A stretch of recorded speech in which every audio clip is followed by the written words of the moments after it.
So my friend asked me to make his friend a gaming/streaming PC build.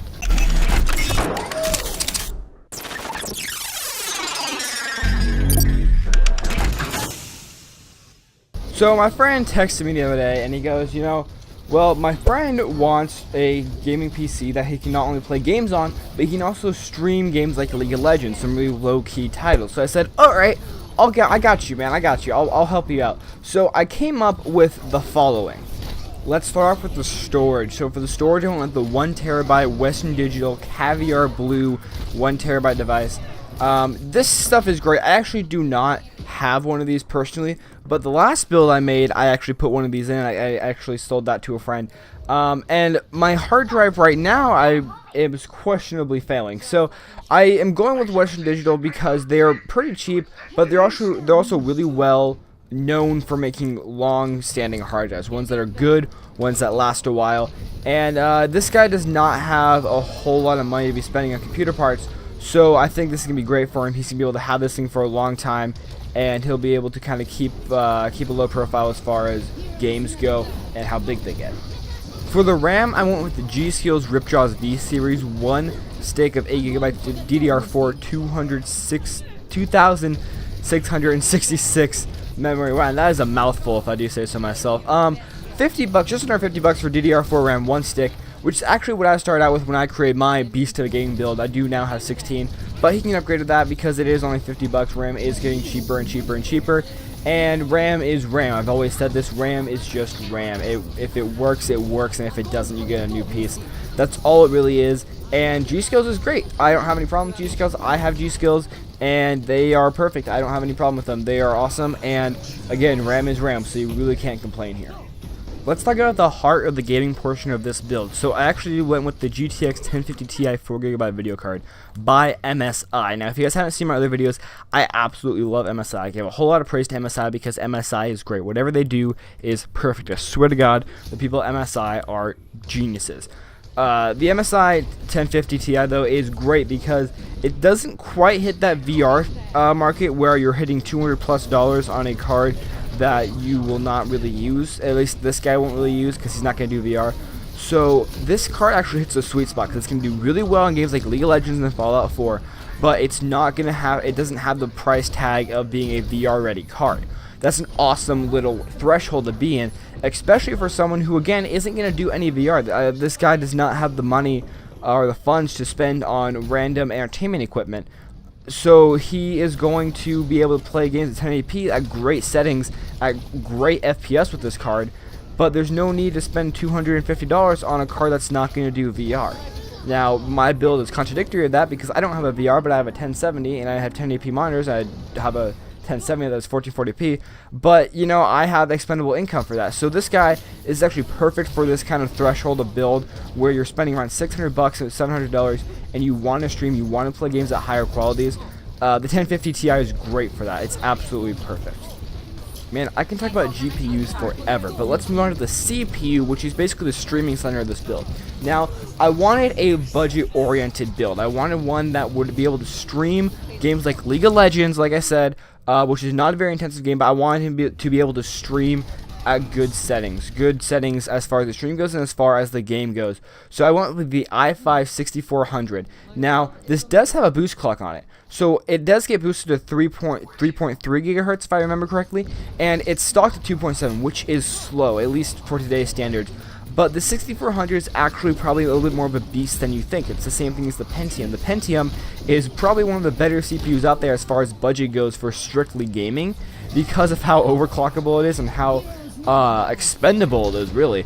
So the 6400 is really probably in that kind of same ballpark where it's going to surprise you as far as performance goes. So I would not rule this thing out as a streaming thing, especially for these smaller titles, streaming games like League of Legends, like Civilization, maybe even Team Fortress 2 to an extent, definitely Dota 2. These games do not take a whole lot to push out there onto the internet, so you don't need a super high-end build. So this 6400 is actually perfect for this. It goes really well with the 1050 Ti, that it's all in the same ballpark of not only price but performance as well. They all perform the same. They're going to synergize really well. And for the CPU cooler, I actually picked up the Arctic Alpine 11 Plus Fluid Dynamic Bearing CPU cooler. And the only reason I picked this one up was because I have it in my build, so I like it. It doesn't cause me any problems. It is very low profile. And the only reason I ended up buying this was because I didn't grab a cooler when I upgraded in the i7, and I had to get one really quick at the mall. So whoever was at the mall and had these, they're awesome, and they have my business now because I love their coolers. They're super low profile, they're super quiet, and they're great. So I put that one in here too, the Arctic Alpine 11 Plus Fluid Dynamic Bearing CPU cooler for just under $12. So what is all this going to be sitting on? Well, my friend, it will be sitting on the Gigabyte GA-H170 Gaming 3 ATX LGA 1151 motherboard for $100 from Newegg. Now, I have a Gigabyte motherboard, and if you guys saw my last computer video talking about my build, I thought these guys were MSI, but no, these guys are great. Everything they do is awesome as far as motherboards go. They really make the best motherboards around because they're so easy to work with, and they're honestly usually on the cheap side as far as price goes. But on the side of performance, they perform really well. But they're really easy to work with. They're very big. They're very spread out. They're easy to work with when you're building the computer. That's all I can really say about them. Everything's really nicely spread out, and I actually like that about the motherboard because when you're in there, when you're messing with the computer, it's not fun to be all squished in together. So this full ATX motherboard will do great for this build, especially since it is going to be a smaller size build as far as in the computer goes. If you can tell, all these parts are really small as far as, you know, the graphics card is a smaller one, the Caviar Blue is a smaller size drive. This is not going to be a huge computer that's going to sit on my desk and just be awesome. It's going to be a smaller build that will just pump out power for its size. So I think the Gigabyte board is really great for this kind of scenario where you want to have a really nice area to be in the computer and be able to mess around with stuff, but you don't want it to be so big that it just takes up room on your desk. And for $100, it does this perfectly. So this awesome build for the price and for how small it is has to be powered by something. So this is supposed to take up around 245 watts, but computer part or PC part picker is not always exact on that. So I went ahead and grabbed the 500 watt EVGA 80 bronze certified ATX power supply. Now I know that's probably overkill for this. I'm no stranger to the fact that the GTX 1050 takes up less than 100 watts, I think, and I'm sure the i5 does.